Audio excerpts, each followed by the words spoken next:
जी AMR, antibiotic resistance, anti microbial resistance, क्या था concept, क्या था? कहने का मतलब है हमारी दवाएं आगे चलकर काम नहीं आएंगी। जिन भी माइक्रोब्स को, बैक्टीरिया, फंगी, वायरस, जिसको मारने के लिए वो दवा बनी थी, वो धीरे धीरे वो दवाई काम करना बंद कर रही है। इसी को बोला जाता है एंटी माइक्रोबियल रेजिस्टेंस। मतलब वो वायरस, वो बैक्टीरिया उस दवा से लड़ना सीख रहा है धीरे धीरे। ये प्रोसेस है थोड़ा सा। स्टेप 1, पहले में कुछ बैक्टीरिया उस दवा से लड़ना सीखते हैं, ठीक है। थोड़े दिन के बाद हम दवाई का इस्तेमाल करेंगे, बाकी सारे बैक्टीरिया मर जाएंगे, बचेगा कौन? जिसको लड़ना आ गया। अब ये वाला बैक्टीरिया मल्टीप्लाई करेगा, डिवाइड करेगा, मल्टीप्लाई करेगा, डिवाइड करेगा, तो अपने जैसे बच्चे पैदा करेगा, उनको भी शिक्षा देगा कैसे लड़ना है बेटा। आगे चल के जितने भी बैक्टीरिया होंगे वो सब उस दवाई के सामने रेजिस्टेंस पैदा कर चुके होंगे, ठीक है। वो दवा काम नहीं करेगी। सिंपल सा कॉन्सेप्ट है। इसके रीजन क्या हो सकते हैं? ये बैक्टीरिया वाला तो एक दवा वाला एक एग्जाम्पल है, कई कारण हो सकते हैं इसके। साफ सुथरा पानी का इस्तेमाल नहीं हो रहा, ठीक है, सैनिटेशन की कमी है, एंटीबायोटिक या एंटीवायरल दवाओं का इनडिस्क्रिमिनेट यूज बिना प्रिस्क्रिप्शन के। डॉक्टर सबसे पहले जाते ही क्या लिखता है? एंटीबायोटिक ले लो बेटा। ढंग से पूरा कोर्स कंप्लीट ना करना, ये सारे कारण। वो भी तो होता है सर, कुछ भी मतलब फीवर हुआ तो डायरेक्ट मेडिकल पे गए और वो डायरेक्ट। अभी मैंने क्या बोला? पूजा में खोया हुआ है, नहीं जाना, एग्जांपल सामने है, अभी खड़ा हुआ है ये। और तो छोड़ो, ये जाके डायरेक्ट सीटी स्कैन करवा लेता है, फिर सीटी स्कैन की रिपोर्ट लेके डॉक्टर के पास जाता है कि इसमें ढूंढो कुछ है। उल्टा है, डॉक्टर बोलता है सीटी स्कैन कराओ, ये डॉक्टर को दिखाता है मैंने करवा लिया, कोई बीमारी तो नहीं है। फिर वो डॉक्टर भी सोचता है कि इसको कुछ ना कुछ बीमारी बता देता हूँ, नहीं तो ये रेगुलर कस्टमर बांध लिया उसने। पता सर, रिपोर्ट संभाल कर यार मैं बोलता मैं फेंक दिया, नहीं तो मैं संभाल के रखा नहीं। ठीक है, बुद्धि में दिक्कत है तेरी भाई, ऐसे कौन करता है? चलो, सीटी स्कैन से वैसे कुछ निकला था? कुछ नहीं सर, खाली।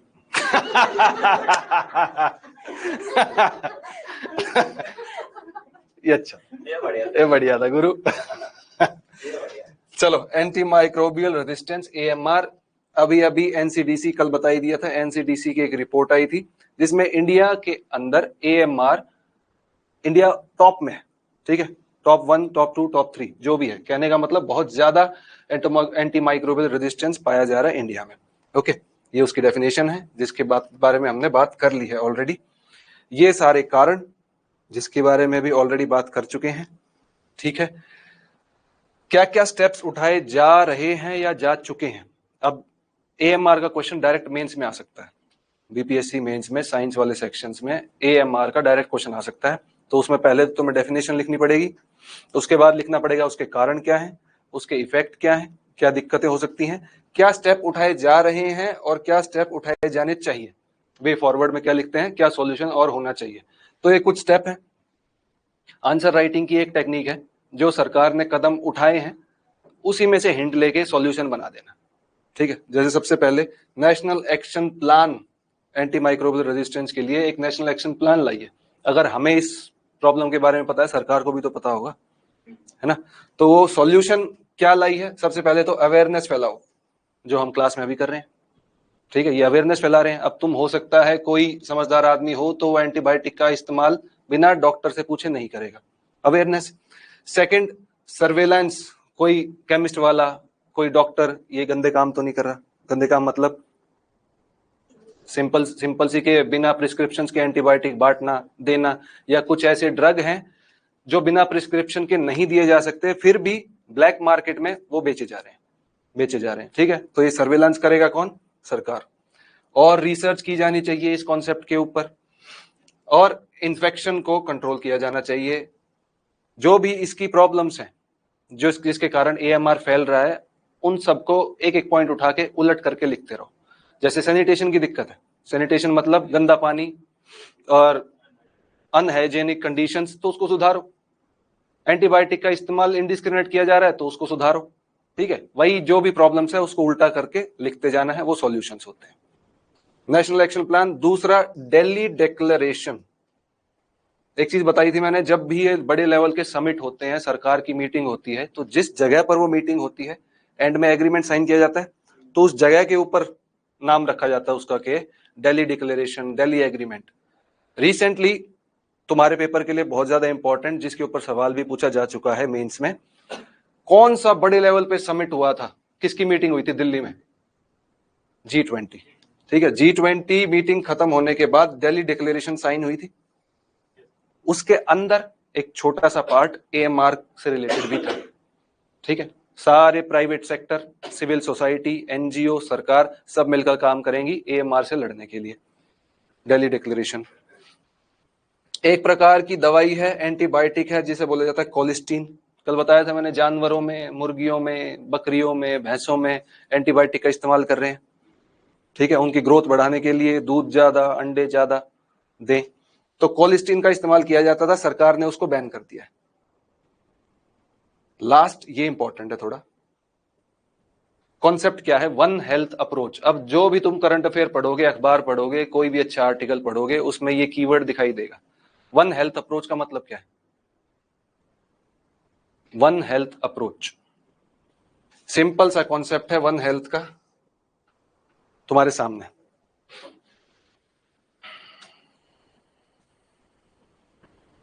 आया कुछ समझ में? क्या?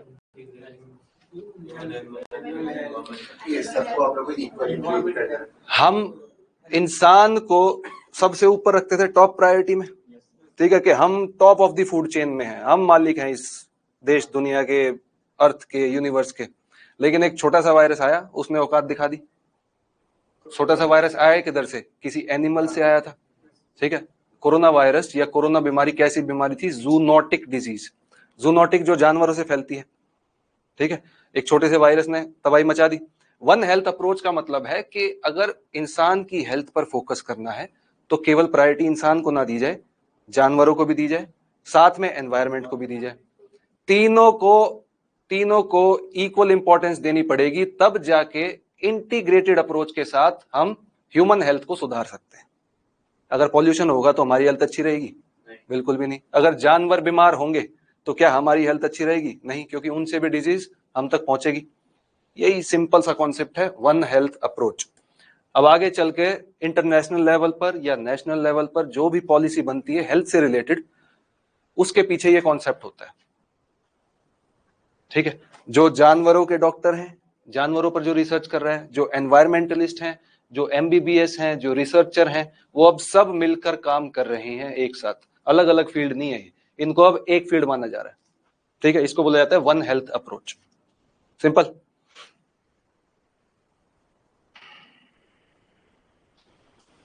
इसको पढ़ लेना, कुछ ज्यादा इंपॉर्टेंट नहीं है। ये 2022 का है, बस मैंने ऐड कर दिया। कभी तुम पेपर में लिखने लगो तो एक आधा पॉइंट लिख सकते हो, करंट का पार्ट नहीं है।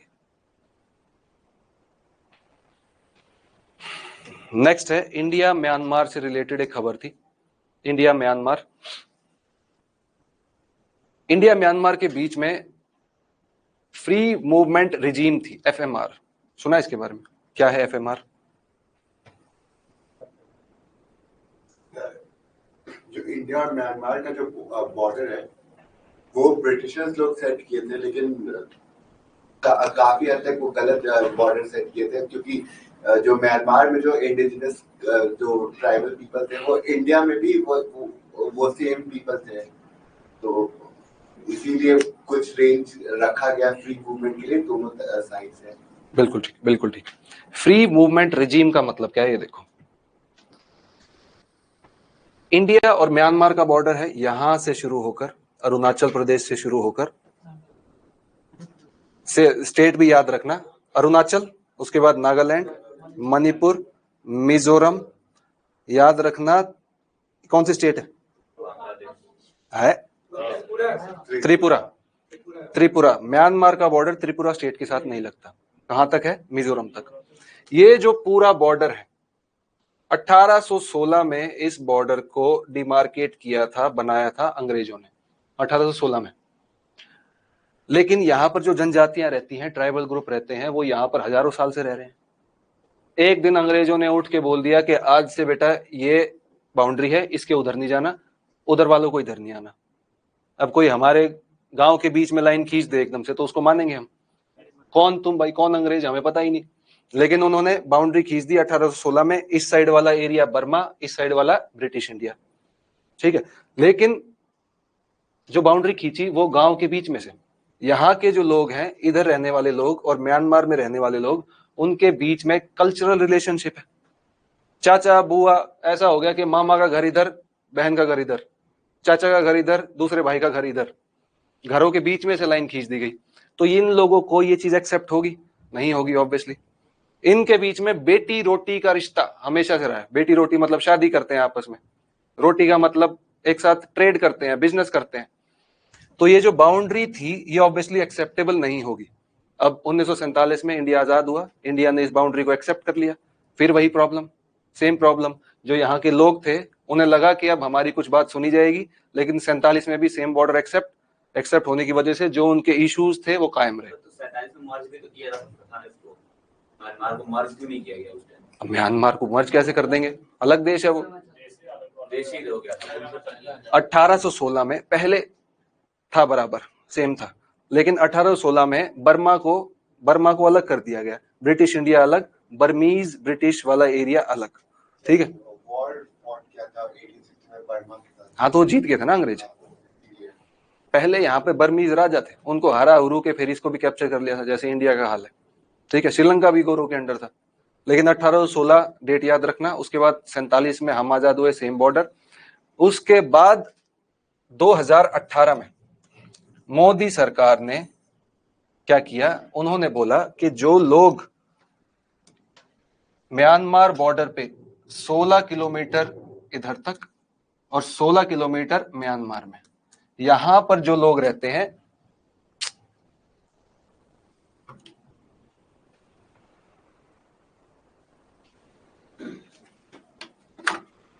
यहां पर जो लोग रहते हैं वो बिना वीजा के एक दूसरे के देश में आ जा सकते हैं, ठीक है। ये पूरा एरिया बांट दिया, 16 किलोमीटर इंडिया की साइड, 16 किलोमीटर म्यांमार की साइड। जो भी लोग इधर इस बॉर्डर के एरिया में रहते हैं वो म्यांमार जा सकते हैं, म्यांमार वाले इंडिया में आ सकते हैं बिना वीजा के, बिना कागज के।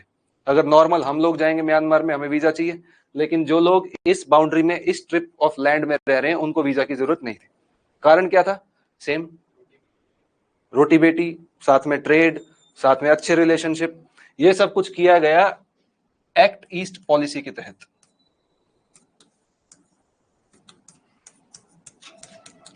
Act east policy, act east policy का मतलब कुछ नहीं है, ये हमारी एक फॉरेन पॉलिसी है, इंडिया की फॉरेन पॉलिसी, जो साउथ ईस्ट एशिया के देश हैं, Myanmar, Thailand etcetera, south east Asia के, उनके साथ अच्छे रिलेशनशिप डेवलप करना।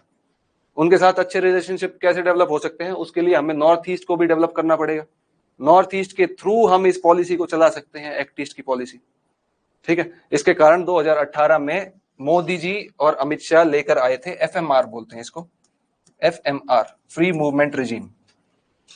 लेकिन करंट न्यूज क्या है? 2023-2024 में इस फ्री मूवमेंट रिजीम को खत्म कर दिया गया है। 2018 में लाए थे और 5-6 साल में ही उसको खत्म करना पड़ा। बताओ, तुम बताओ। क्योंकि मैं इस को लेकर भी हुआ है एक रीजन, और दूसरा रीजन ये भी हो सकता है कि म्यांमार में अभी वो मिलिट्री जनता आ गई है, मिलिट्री जुंता, ठीक है। पहले वहां पर था डेमोक्रेटिक सरकार थी, ऑंग सैन सू की वहां की रूलर थी, रूलर क्या, प्राइम मिनिस्टर थी, डेमोक्रेटिक सरकार थी। लेकिन 2018 के बाद वहां पर तख्ता पलट हुआ, मिलिट्री का रूल आ गया। और मिलिट्री का रूल जब आया तो मिलिट्री ने जो माइनॉरिटीज थी उनको मारना थपेड़ना शुरू कर दिया। माइनॉरिटी जैसे कि रोहिंग्या एक्सेट्रा, और किस्म की माइनॉरिटी। अब वो इस स्कीम का गलत इस्तेमाल उठाकर इंडिया में घुसने की कोशिश करेंगे। बॉर्डर तो पार हो ही गया बिना कागजों के, अंदर आने के बाद हो जाओ गायब। यहां पर कौन सी फोर्स है? फोर्स तो यही चेक करेगी ना, लेकिन 16 किलोमीटर तो अंदर आ ही सकते हैं। इसकी वजह से बहुत ज्यादा रेफ्यूजीज इंडिया में घुसने लग गए। उसके साथ साथ नॉट इवन रेफ्यूजीज, जो हमारे देश का भला नहीं चाहते, मिलिटेंट ग्रुप यहां पर कुछ करके भाग जाएंगे म्यांमार में, म्यांमार वाले वहां कुछ करके भाग आएंगे इंडिया में। तो इस ये जो पॉलिसी बनाई थी इसका गलत इस्तेमाल होने लग गया। साउथ ईस्ट एशिया में म्यांमार के इधर एक और रीजन है जिसको बोला जाता है golden triangle. Golden triangle, golden triangle वो एरिया है साउथ ईस्ट एशिया में जहां पर सबसे ज्यादा ड्रग्स ग्रो किए जाते हैं। सबसे ज्यादा ड्रग्स। अफीम। साउथ ईस्ट एशिया में गोल्डन ट्रायंगल, इधर पाकिस्तान, ईरान, अफगानिस्तान, उसे बोलते हैं गोल्डन क्रीसेंट। ठीक है, ड्रग्स वहां से और यहां से, इंडिया फंसा हुआ है बीच में। अब अगर हमने ये स्कीम लागू कर दी तो स्मगलिंग एक्सेट्रा इजीली इंडिया में की जा सकती है। ओके, तो इन सब कारणों की वजह से सिक्योरिटी का इशू, स्मगलिंग का इशू, ओके, सब के कारण की वजह से 2024 में एफएमआर को खत्म कर दिया गया है। उसके साथ एक और कदम उठाया गया कि इस पूरे बॉर्डर को अब अच्छे से फेंस किया जाएगा, फेंसिंग लगाई जाएगी। ठीक है, फेंसिंग लगाई जाएगी। फैक्चुअल चीजें क्या है, बॉर्डर कितना लंबा है इंडिया व म्यांमार के बीच? लगभग 1600 किलोमीटर, 1683 किलोमीटर, कुछ ऐसा है।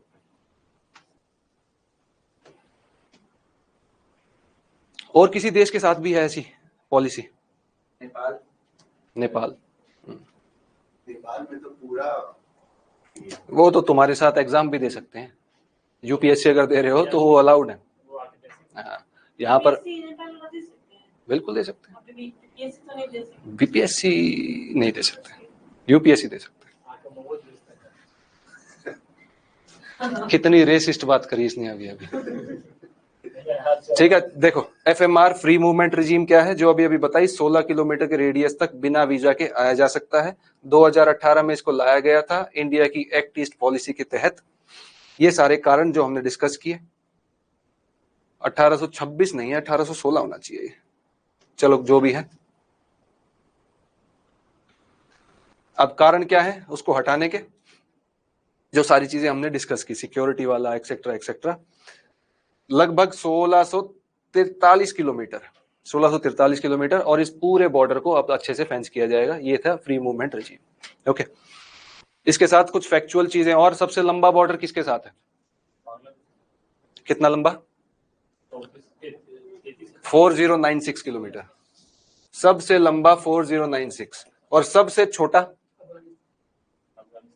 बिल्कुल अफगानिस्तान के साथ, लगभग 100-150 किलोमीटर। मतलब वो कौन सा, क्या नाम है एरिया का? वखान कॉरिडोर, वखान कॉरिडोर। ओके, क्या डायरेक्ट बॉर्डर भिड़ता है इंडिया के साथ अफगानिस्तान का?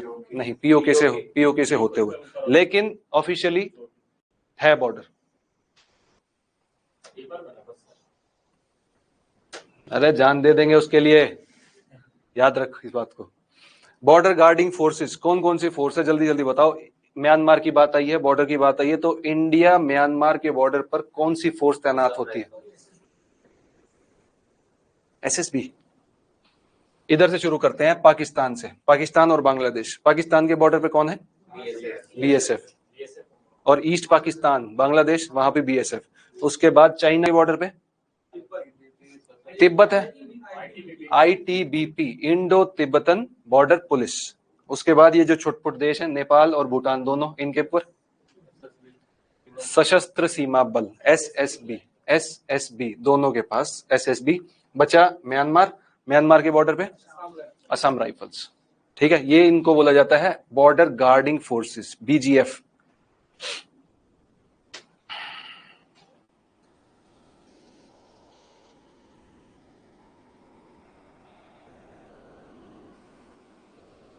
क्या हुआ?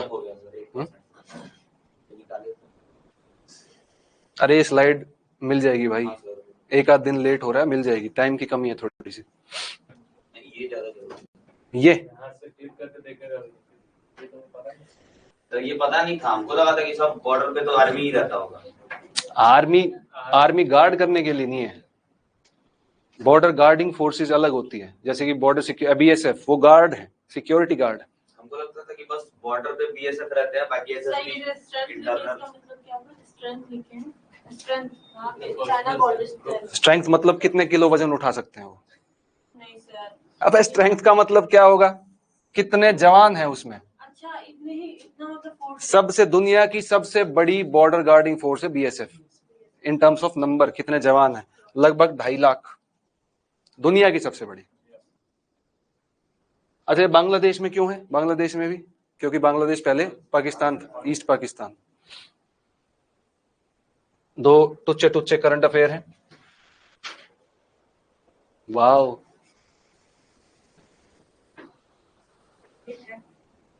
थोड़ा नहीं, बस चल ही रहे हैं हम सब। कोई नहीं। यूविका प्रोग्राम, छोटा सा करंट अफेयर है। यूविका बस पूछा जा सकता है किसकी स्कीम है और क्या स्कीम है। यूविका प्रोग्राम चला रही है इसरो के द्वारा, और इसरो क्या कर रहा है, क्लास 9th के बच्चों को मौका दे रहा है कि तुम आओ और इसरो की फैसिलिटी देखो, उससे इंस्पायर हो और आगे चलकर स्पेस साइंटिस्ट बनो, एस्ट्रोनॉट बनो। आया था मेरे स्कूल में। तुम्हारे स्कूल में? या अभी तो चालू किया इसने। सर जहाँ पढ़ाते थे वहाँ आया था। मेरे टाइम में तो नहीं आया था। क्लास 9 का क्या है हम लोग? नहीं सर, वो आया था, वो इसरो का कुछ था सर, वहाँ घूमने के लिए उन लोगों को मिला था। क्लास 9th का इसलिए है कि 10th में बोर्ड होते हैं, 11th के बच्चे बड़े हो जाएंगे, 9th वाले नहीं, और भी क्लास होंगी, अभी 9th का कॉन्सेप्ट चल रहा है। इसरो का क्या प्रोग्राम है? इसरो का प्रोग्राम है यंग साइंटिस्ट प्रोग्राम। वैसे अच्छा इनिशिएटिव, अच्छा है। कारण क्या है? कारण है कैच देम यंग। सुना होगा तुमने, कहा होता है कैच देम यंग। न्यूज में भी आता है, एक लड़की थी बिहार की कोई, और वहाँ एक लड़की को सेलेक्ट किया गया था इसरो में, न्यूज में आ रहा था। 9th क्लास की लड़की थी वो। हाँ, तो ये 9th के जो बच्चे हैं उन्हें अप्लाई करना पड़ेगा, उनका प्रॉपर मेरे ख्याल से एग्जाम वगैरह होगा, इंटरव्यू होगा। पहले पटना में हुआ, फिर दिल्ली में, फिर उसके बाद वो सेलेक्ट हुआ वहाँ। अच्छा इनिशिएटिव इसलिए है कि बच्चे अब क्या सोचते हैं, क्या करना चाहिए हमें, या तो इंजीनियरिंग कर लो, किस में कर लो, कंप्यूटर साइंस में कर लो। सही, सब सोचते ही दिमाग में ये आता है ना, कंप्यूटर साइंस में इंजीनियरिंग करा दो। कोई ऐसा सोचता है कि अब मुझे इसरो में जाना है? बहुत कम है ऐसे लोग। इसके बाद, इस इनिशिएटिव के बाद बच्चों में कम से कम अवेयरनेस फैलेगी कि इसरो नाम की कोई चीज है, मेरा करियर होना चाहिए इसरो में। पहले क्या सोचता था, रॉकेट उड़ाऊंगा तो नासा जाऊंगा, अब इसरो में। ठीक है, तो अवेयरनेस फैलाना। साथ में एक और वर्ड है साइंटिफिक टेम्पर। साइंटिफिक टेम्पर का मतलब क्या है? इंडियन पॉलिटी जिसने पढ़े हो, fundamental duties article 51A, fundamental duty article 51A। इसके अंदर एक फंडामेंटल ड्यूटी है कि सभी सिटीजन्स को अपने अंदर साइंटिफिक टेम्पर डेवलप करना चाहिए। साइंटिफिक टेम्पर का मतलब क्या है? किसी भी चीज को, किसी भी सिचुएशन को साइंटिफिकली सोचने की क्षमता पैदा करना। आया समझ में? क्या मतलब? मैं कुछ भी बोल दूं तुझको, मान जाएगा उस बात को? नहीं, सोचेगा ना साइंटिफिकली कि हाँ ऐसा होना चाहिए, ऐसा होना चाहिए, ये चीजें हैं। अब मैं बोल दूं जय बिल्ली, उस दिन जैसे तू रोक रहा था मुझे, बिल्ली रास्ता काट गई, कहता रुक जाइए, तो ये साइंटिफिक टेम्पर के बिल्कुल उलट चीज है, ये सुपरस्टिशन है। तुम्हें उसका रीजन पता है? कुछ रीजन नहीं पता, लेकिन मान रहे हैं हम, बिल्कुल मानते चले आ रहे हैं, कोई कारण नहीं उसका। जब रात को नाखून काट रहे हैं तो नहीं, रात को नाखून नहीं काटते। मंगलवार को नाखून नहीं काट सकते। मंगलवार को नॉनवेज नहीं खाना चाहिए, ठीक है, नहीं खाना चाहिए, तुम्हारा बिलीफ है। बिलीफ साइंटिफिक टेम्पर के उलट चीज है, सुपरस्टिशन उलट चीज है। तो ये सारे प्रोग्राम करके इसरो क्या कर रहा है? बच्चों के अंदर साइंटिफिक टेम्पर पैदा करने की कोशिश, साइंस से उनका रिलेशनशिप बढ़ाओ। ठीक है, प्रोग्राम का नाम YUVIKA, ISRO. Elimination of trans fats, ये शायद ट्रांस फैट मैंने पढ़ा रखा है। कोई ऐसा है किसी को नहीं पता ट्रांस फैट के बारे में? नहीं पता? अरे वो पता है सर? नहीं, वो क्लास में बताया मैंने इसको अच्छे से, सुबह वाली। चलो कोई बात नहीं। देखो, WHO मतलब फुल फॉर्म क्या है इसकी? World Health Organization. इसने अवार्ड किया है कुछ देशों को, एक सर्टिफिकेट अवार्ड करता है WHO। उस सर्टिफिकेट में क्या लिखा होता है? आपने ट्रांस फैट को कंप्लीटली एलिमिनेट कर दिया है अपने खाने से। कौन कौन से देश हैं? ज्यादा इंपॉर्टेंट नहीं है, इनको याद रखना, बस इतना याद रखना, कोई बड़ा देश नहीं है इसमें। USA नहीं है, इंडिया नहीं है, पाकिस्तान तो खैर छोड़ो, ठीक है। इन सब को एक सर्टिफिकेट, बड़ा देश थोड़ी है। अरे मतलब वैसे यार, बड़ा तो है, बड़ा वो वाला बड़ा है ना, वैसे बड़ा है वो, ठीक है। इनको सर्टिफिकेट दिया WHO ने। कॉन्सेप्ट याद रखना, कॉन्सेप्ट क्या है? ट्रांस फैट को एलिमिनेट कर दिया इन्होंने। ट्रांस फैट को एलिमिनेट करने का मतलब, जो भी हमारा फूड है, अगर उसके अंदर 100 ग्राम फैट है, तो ट्रांस फैट उसके अंदर 2 ग्राम से भी कम होना चाहिए। टोटल फैट 100 ग्राम है किसी खाने में, एक बिस्किट का पैकेट लिया, उसके अंदर बताया गया 100 ग्राम का फैट है, तो उसमें 2 ग्राम से भी कम ट्रांस फैट होना चाहिए। तो उसको माना गया कि अब ट्रांस फैट नहीं है तुम्हारे खाने में। ओके, अब ये ट्रांस फैट क्या है? उसके लिए पता होना चाहिए सैचुरेटेड अनसैचुरेटेड फैट क्या है? तो जल्दी से बता दो इन भाई के लिए। 3 टाइप के फैट्स होते हैं। First saturated, second unsaturated. जल्दी बताओ क्या है सैचुरेटेड? सैचुरेटेड का मतलब, सैचुरेट वर्ड का मतलब क्या है? और ज्यादा ऐड नहीं किया जा सकता। ये वो वाले फैट्स हैं। अच्छा एक बात तो मानता होगा कि सारे के सारे फैट असल में कार्बोहाइड्रेट्स हैं। कार्बोहाइड्रेट नहीं, सॉरी, हाइड्रोकार्बन्स है। हाइड्रोकार्बन्स मतलब कार्बन और हाइड्रोजन से बने, है ना।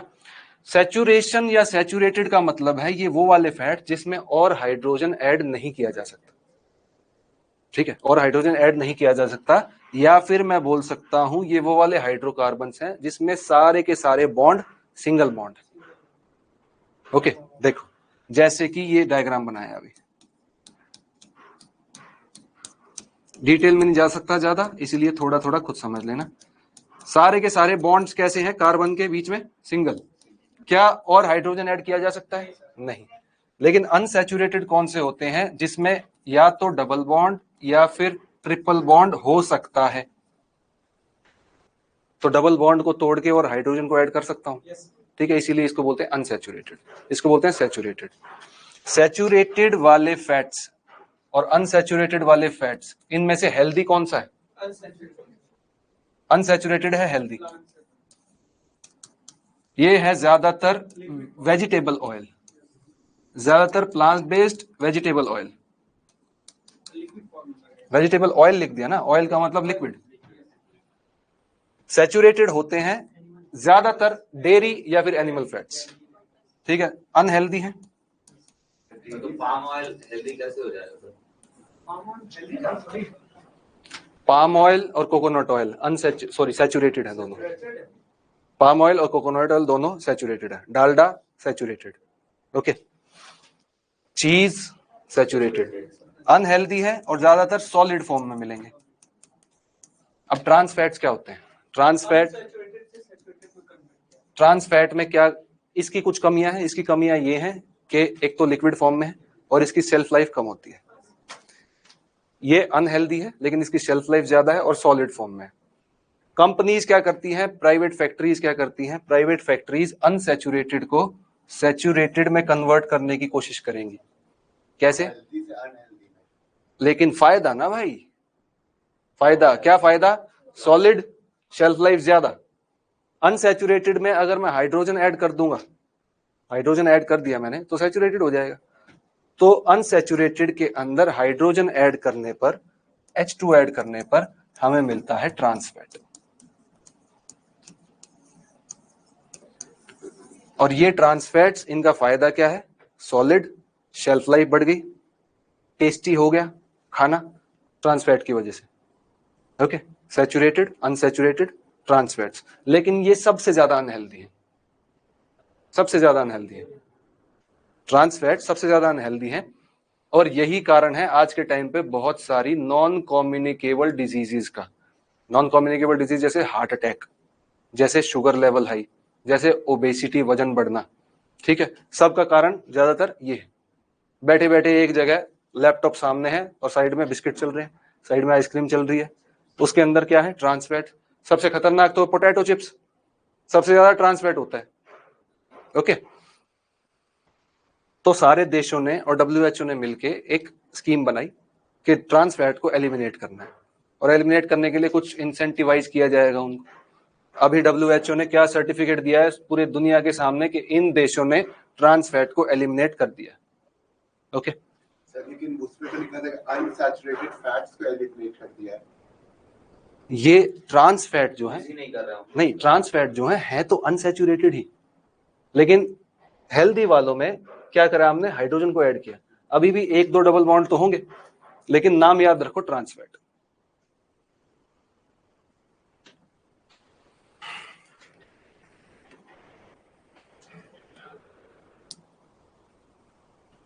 ट्रांस फैट्स आर अनसैचुरेटेड है, produced from vegetable oil. Vegetable oil unsaturated healthy थे, उसके अंदर हाइड्रोजन को ऐड किया, ट्रांस फैट बन गया। ठीक है, ट्रांस फैट। इसको एलिमिनेट करने का स्कीम क्या है? एलिमिनेट करने की स्कीम, 2 ग्राम से भी कम होना चाहिए टोटल 100 ग्राम फैट में। ओके, तो WHO सर्टिफिकेट देगा। इंडिया में भी स्कीम चलाई जा रही है, इंडिया में भी प्रोग्राम चल रहे हैं ये काम करने के लिए। ओके।